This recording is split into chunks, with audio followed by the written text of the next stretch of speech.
जय हिंद फ्रेंड्स। मेरा नाम बाबा रामदास है और आप मेरा यूट्यूब चैनल देख रहे हैं दद्दा की खरी खरी।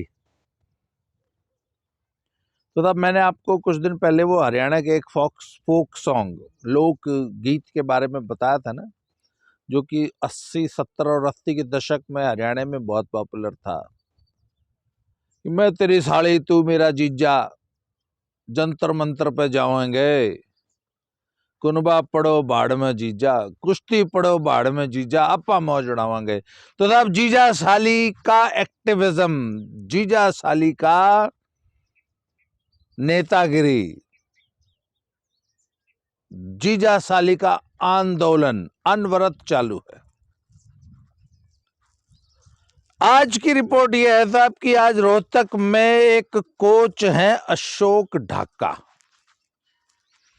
उनका अखाड़ा है सुनारियां, जो रोहतक में जो सुनारियां गांव है ना, वहां पे उन्होंने एक अखाड़ा खोला है। ये कैप्टन चांद्रूप के भतीजे हैं और पहले कैप्टन चांद्रूप का जो दिल्ली में अखाड़ा है वो चलाते थे। फिर कैप्टन चांद्रूप के जो पोते हैं उन्होंने उसका मैनेजमेंट अपने हाथ में ले लिया, तो इन्होंने वहां से अपना बेस शिफ्ट करके रोहतक में शिफ्ट हो गए। तब तो रोहतक में ये सुनारियां गांव है रोहतक के पास, जहाँ वो सुनारियां जेल है ना, जहाँ बाबा राम रहीम बंद है, वहां पे जो है इनका अखाड़ा है। तो आज साहब वहां पे हरियाणा के सभी अखाड़ों की एक मीटिंग बुलाई गई है और मीटिंग कॉल की है साहब Bajrang Punia and Vinesh Phogat and party, और हरियाणा के सभी अखाड़ों को इनवाइट किया गया। आज अभी की यह रिपोर्ट है कि वो दिन में आज मीटिंग हुई है वहां पे, और उसमें हरियाणा के काफी सारे अखाड़े आए थे, और उसमें एजेंडा यह था कि जब तक कुश्ती संघ के अध्यक्ष को हटा नहीं दिया जाता तब तक हरियाणा का कोई बच्चा किसी नेशनल या इंटरनेशनल टूर्नामेंट में पार्टिसिपेट नहीं करेगा। मैं आपकी जानकारी के लिए बता दूं कि इसी 28 मार्च मतलब नेक्स्ट मंथ 28 मार्च को दिल्ली में ही, नई दिल्ली में एशियन चैंपियनशिप होने जा रही है।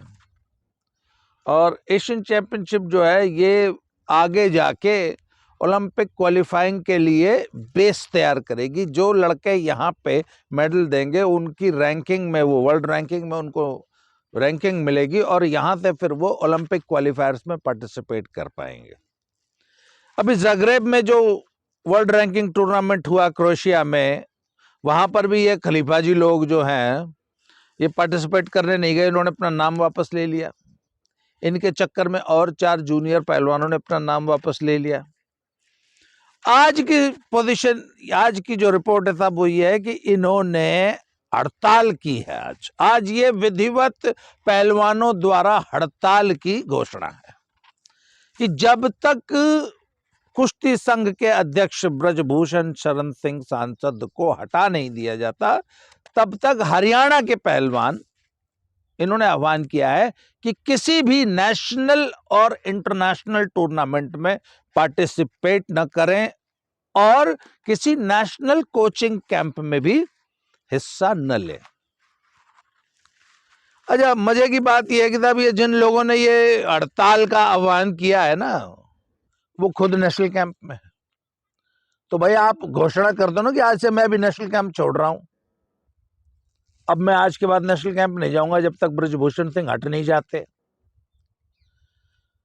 तो साहब मेरी इन धरनाजीवियों से, इन आंदोलनकारियों से एक सवाल है कि भैया वो आईओए की जांच समिति, खेल मंत्रालय की ओवरसाइट कमेटी, निगरानी समिति का क्या हुआ?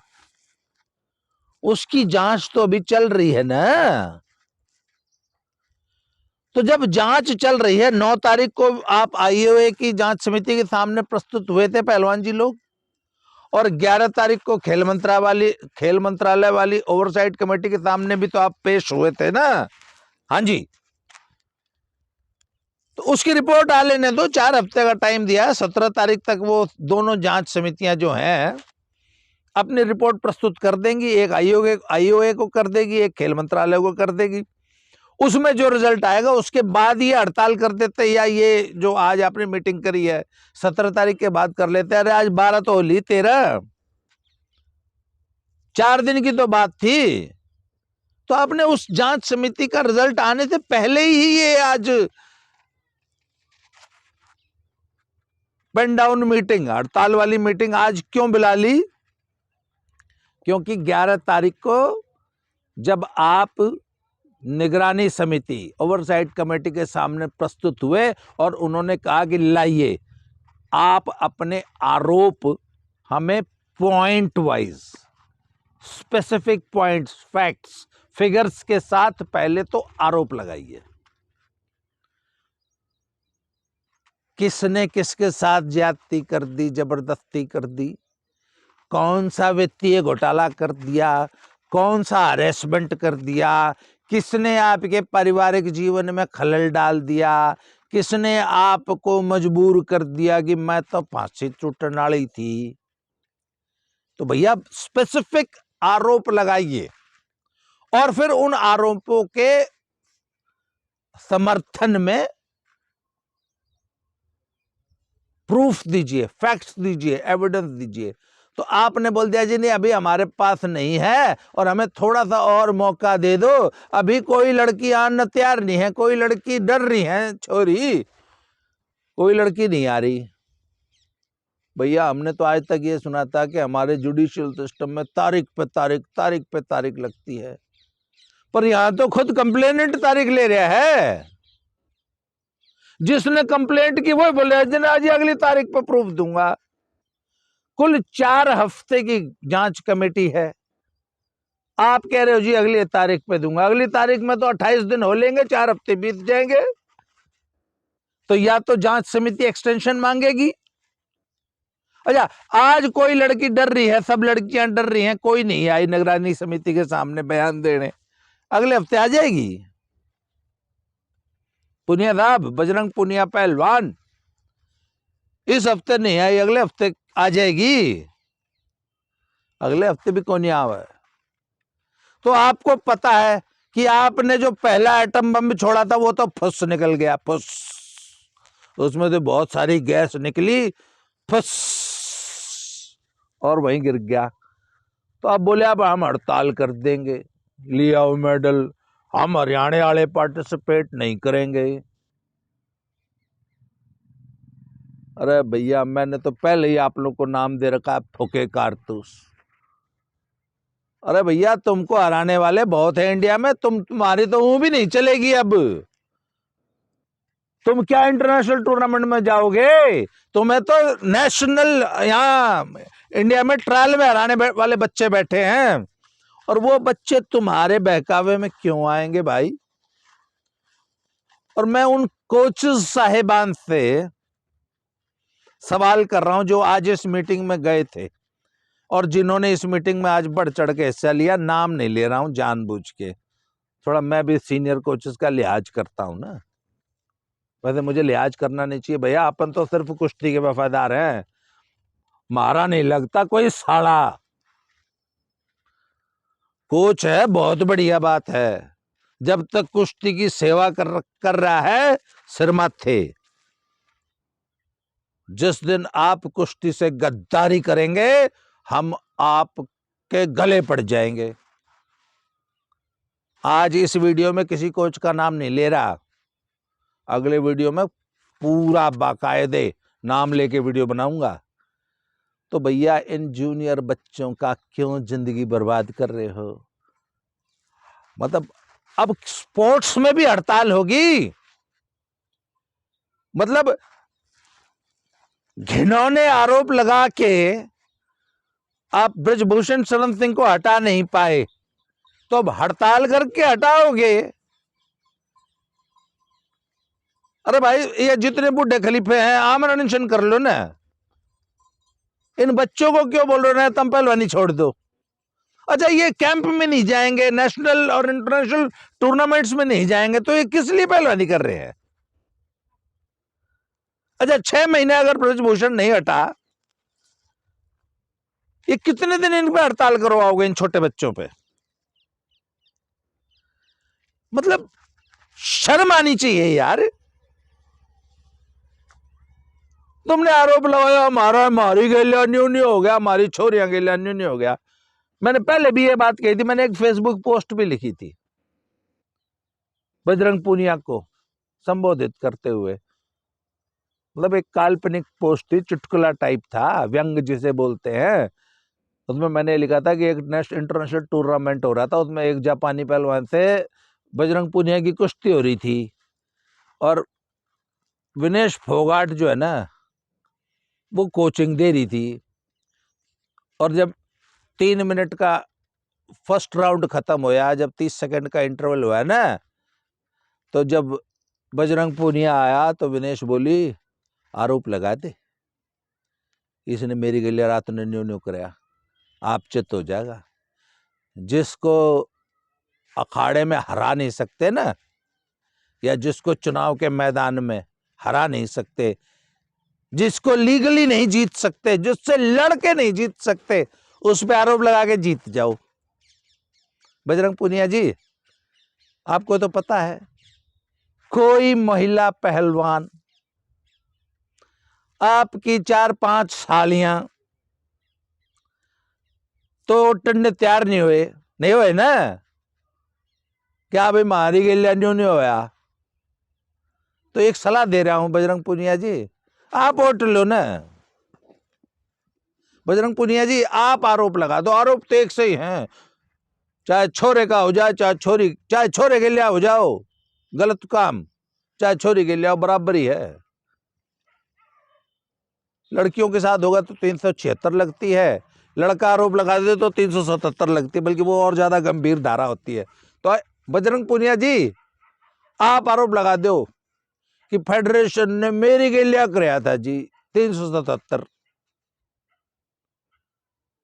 आप बलि का बकरा आप लड़कियों को क्यों बनाना चाहते हो अपने ऊपर? अभी लड़ाई तो आपकी है ना बजरंग पूनिया जी, ब्रजभूषण शरण सिंह से, तो आप आरोप लगाओ ना, क्या मेरे साथ ऐसा हुआ? हमारी इज्जत से खिलवाड़ किया फेडरेशन ने, मारी गई न्यू न्यू होया, मैं लौटा लिया। कौन सी लड़की ढूंढते फिर रहे हो जो कि ऐसे झूठे घिनौने आरोप लगा देगी फेडरेशन के ऊपर? और जब वो आरोप नहीं टिके और आपको लगा कि भैया अब उन आरोपों से तो फेडरेशन पे कब्जा होगा नहीं, तो नहीं बोले अभी हड़ताल कर दो, हरियाणा के पहलवानों की हड़ताल करा दो। अच्छा एक काम करो, करा के देख लो, आपने आह्वान कर दिया ना, आपकी भी पोल खुल जाएगी अगले 1 महीने में।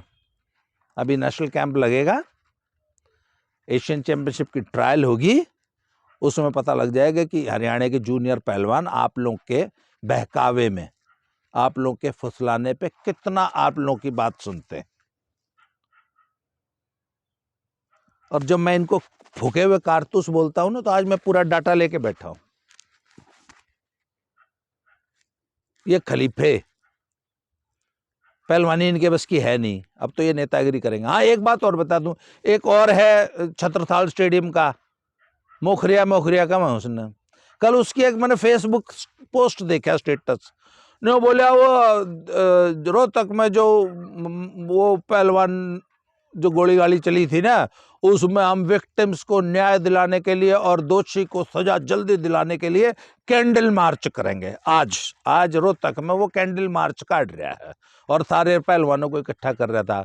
ओ भैया, ओ केजरीवाल के चेलो, मैं वही बात दोहरा रहा हूं, या तो नेतागिरी कर लो, या कैंडल मार्च कर लो, या हड़तालें कर लो, या अनशन कर लो, सफेद कपड़े कुर्ते पजामे पहन के नेतागिरी करो सड़कों पे, कैंडल मार्च निकालते फिरो। ओ भाई, या अपनी पहलवानी कर लो। अगर थारे बस की नहीं है तो इन बालकान खराब मत करो भाई। कैंडल कुंडल मार्च ये नेताओं के काम है, तुम्हारे काम नहीं है, तुम अपनी पहलवानी कर लो। तो फूके कारतूसों की हिस्ट्री सुन लो जी। विनेश फोगाट को हराने वाली आज की तारीख में 3 लड़कियां हैं। एक है अंतिम पंगाल, वर्ल्ड जूनियर की मेडलिस्ट है, और कॉमनवेल्थ की ट्रायल में हरा लिया था वो, तो बस किसी तरह पार्टिसिपेशन हो गया। उसके बाद एक लड़की अंकुश, अंडर-23 की सिल्वर मेडलिस्ट है, वर्ल्ड मेडलिस्ट है ये भी। ये दो लड़कियां गारंटी हराएंगी। आज ट्रायल करा लो। और ऐसे नहीं कि अभी भी तो मेरी तैयारी नहीं है, 2 महीना पूरा उठा बैठी मरवा के ट्रायल करा ली, और ये दो लड़कियां विनेश फोगाट की घिसी काट देंगी मैट पे। और सुनो, एक अंशु मलिक है ना, यो भी हड़ताल कर रहे बैठी थी, इसकी घिसी काटने के लिए वो एक मानसी लड़की है, वो तैयार बैठी है। साक्षी मलिक के तो कई बार घिसी कट ली, इसका तो मोर कई बार बन लिया मैट पे। इसको तो हराने वाली कई बच्चियां हैं, मेनली एक वो मनीषा लड़की है रोहतक की, 2 बार ऑलरेडी हरा चुकी है इसको, अब फिर हराओगी क्योंकि नई बच्ची है ना 20 साल की, ये तो बूढ़ी कप्पड़ होली। एक और वो 76 किलो वाला है ना, नहीं, हाँ, एक 76 किलो की प्रिया मलिक है, वो भी वर्ल्ड जूनियर गोल्ड में है, 1 नंबर का बच्चा है। मतलब आने वाले टाइम में हिंदुस्तान की वर्ल्ड मेडल होप है ये हमारी। मैं बेंच स्ट्रेंथ बता रहा हूँ इंडिया की। एक और 68 किलो में अर्जुन नाम की लड़की है, वर्ल्ड जूनियर, वो भी मेडल दे रही है। एक 76 में दीपाशा दैया है, वो भी वर्ल्ड जूनियर की मेडलिस्ट है। उसी तरह एक अंजू है, वो हर टूर्नामेंट में, हर कंपटीशन में, हर ट्रायल में विनेश को कड़ी टक्कर देती है। तो ये तो है इन खलीफियों की रिपोर्ट कार्ड। अब ये आपके रवि दैया एंड बजरंग पूनिया, ये अमन सांगवान है ना, नाको चने चबवा देगा रवि दैया के अगले ट्रायल में, देख लियो आप। बजरंग पूनिया तो वैसे भी बड़ी मुश्किल से मर के 1 पॉइंट से जीता है पिछले ट्रायल्स में। ये एक लड़का है सुजीत और एक है रोहित नेवी वाला, ये वर्ल्ड जूनियर के बच्चे हैं। ये बजरंग पूनिया के मतलब रेल बनाओगे मैट पे, क्योंकि वो पहलवानी कर रहे हैं, तुम तो नेतागिरी कर रहे हो। और ये वर्ल्ड चैंपियनशिप के ट्रायल में 1 पॉइंट से वो लड़का आ रहा था, मात्र 3 सेकंड पहले तक जीत रहा था, बड़ी मुश्किल से। वर्ल्ड चैंपियनशिप का जो ट्रायल हो रहा था उसमें ये बजरंग पूनिया जीता था। कहने का मतलब है, और एक 74 किलो में जितेंद्र है, उसको हराने वाले तो 4 लड़के हैं। ये भी वहां नेतागिरी करता, जंतर मंत्र पे बैठा था। आज उसको हराने वाले इंडिया में 4 लड़के हैं, एक सागर जागलान है, एक यश है, एक नवीन है, एक गौरव बालियान है। तो भैया तुम्हारे बस की तो पहलवानी बची नहीं, और इन बच्चों को बोल रहे हो कि तुम पहलवानी छोड़ के हमारे साथ नेतागिरी करो। क्यों? क्योंकि मन है कुश्ती फेडरेशन पे कब्जा करना है। अरे भैया, कुश्ती फेडरेशन का अध्यक्ष कोई भी बने, इन बच्चों से क्या मतलब है? अच्छा, दूसरी बात है भाई, आपका ये पूरा जो नाटक नौटंकी चल रही है, इसका मुख्य उद्देश्य क्या है? महिला पहलवानों के साथ गलत हुआ, उनको न्याय दिलाना और ब्रजभूषण सिंह को सजा दिलाना टारगेट है, या कुश्ती फेडरेशन के अध्यक्ष पद पर कब्जा करना? पहले तो ये क्लियर करो। देश ये जानना चाहता है कि आपके इस पूरे एक्टिविज्म का, आपकी इस हड़ताल का, आपकी इस नेतागिरी का, आपके इस धरना प्रदर्शन का मूल उद्देश्य क्या है? अगर तो कुछ गलत हुआ है तो वो जो 2 जांच कमेटी बैठी हैं उनमें जाओ, फैक्ट्स प्रस्तुत करो। उनमें भरोसा नहीं है तो थाने में जाओ, FIR करो। पर आपने तो इस आज की मीटिंग में उस पुराने प्रकरण का तो नाम ही नहीं लिया। बोला जब तक ब्रजभूषण सिंह नहीं हटेंगे तब तक हरियाणा का कोई पहलवान नेशनल में पार्टिसिपेट नहीं करेगा। तब ये कुश्ती के साथ गद्दारी है। जिस खेल ने आपको यहां तक पहुंचाया, जिस खेल ने आपको हिंदुस्तान का सुपरस्टार बनाया, जिस खेल ने विनेश फोगाट आपको पद्मश्री दिलाई, जिस खेल की बदौलत आपने करोड़ों रुपए कमाए, घर घर में आपको बच्चे अपने घरों में फोटो लगा के आपको पूजते हैं, आप उस गेम के साथ, कुश्ती के साथ गद्दारी कर रहे हैं। और अपनी तो वही बात है नहीं, मारा नहीं लागता कोई साड़ा। मेरा, अच्छा एक बात बता दूं, मेरा इन किसी सारे कोचेस के साथ, सारे पहलवानों के साथ मेरा कोई पर्सनल ग्रज नहीं है। अपनी पर्सनल लाइफ में ये मोस्ट ऑफ द कोचेस जिनका मैं नाम ले रहा हूं, उसमें से कुछ मुझे जानते हैं, कुछ नहीं जानते हैं, और कुछ मेरे बहुत ज्यादा अजीज हैं। मतलब हमारा इतना ज्यादा म्यूचुअल रिस्पेक्ट का रिश्ता है। कल मैंने वो कृपा शंकर जी का नाम लिया था, मेरी उनकी बहुत अच्छी अंडरस्टैंडिंग है and we respect each other. पर जब कुश्ती की बात आएगी तो हम सब पद की बात करेंगे। पर्सनल रिलेशंस अपनी जगह है, सच्चाई बयान करना अपनी जगह है। तो ये हरियाणा के पहलवान, जो लोग, वो सारे कोचेस और वो पहलवान जो आज उस मीटिंग में थे, आप लोग कुश्ती के साथ गद्दारी कर रहे हैं। आप लोग हरियाणा की स्पोर्ट्स के साथ गद्दारी कर रहे हैं। आप हरियाणा के साथ गद्दारी कर रहे हैं। आप देश के साथ गद्दारी कर रहे हैं, और इतिहास में आपका नाम गद्दारों के रूप में दर्ज होगा। और बहुत सारे पॉइंट्स लिख के बैठा हूं। ये वीडियो लगभग 20-22 मिनट की हो गई। अगला वीडियो में अगले पॉइंट कवर करूंगा। और जो जो आरोप आपने फेडरेशन पे लगाए हैं ना, टाटा मोटर्स के पैसे खा गए, हमारे साथ तो हरासमेंट होता है, सारे पॉइंट्स का एक एक करके जवाब दूंगा। आज कम से कम 5 वीडियोस का मसाला लेके बैठा हूं। आज के लिए इस वीडियो में इतना ही। अगले वीडियो में बहुत जल्दी फिर से मिलते हैं। Thank you very much.